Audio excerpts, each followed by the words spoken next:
Hello there. My name is Thomas Dorr. I happen to know a thing or two about Rhode Island legislatures that won't pass constitutional reforms. You see, in the early 1840s, Rhode Island's legislature was controlled by wealthy landowners and merchants, the special interests of its day. Sound familiar?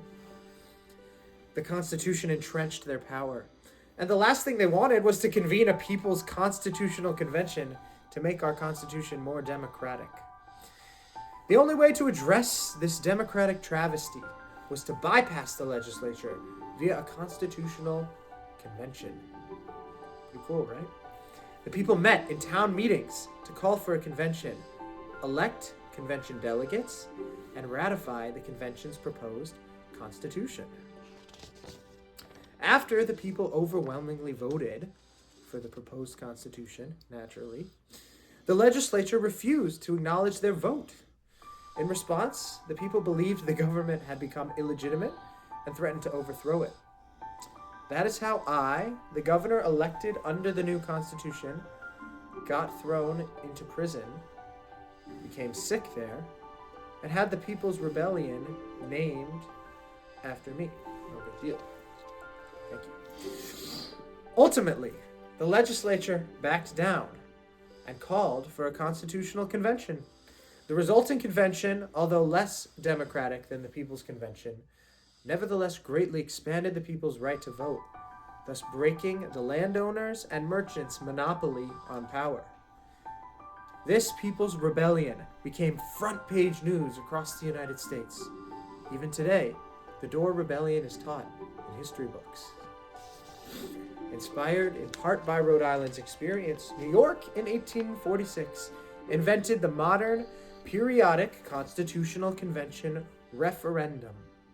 This institution granted the people the right to call a convention peacefully and legally, despite opposition from a legislature and the special interests who excel at influencing it. In 1973, Rhode Islanders finally won this type of legislature bypass right. This right includes 3 votes. First, to vote every 10 years on whether to call a convention. Second, to vote for independent delegates to a convention. And third, to vote all convention proposals up or down. The only other major legislative bypass right in America, one that Rhode Island lacks, is the ballot initiative. The legislature and its special interest allies fear that a convention will act as it was designed to, that is, to check their power. But instead of publicly acknowledging that fear, they fear-monger, including making absurd claims that the people would vote to restrict rather than expand their own rights. Similar contempt for people's intelligence by the entrenched elites was rampant in my day. Regardless of whether you vote for a convention this year, please don't let anyone disparage your right to bypass the legislature. Treat that right as sacred because, as Rhode Islanders learned in my day, it is the political right that underpins all your other political rights. God willing, I plan to return in 10 years. See you then. Meanwhile, goodbye.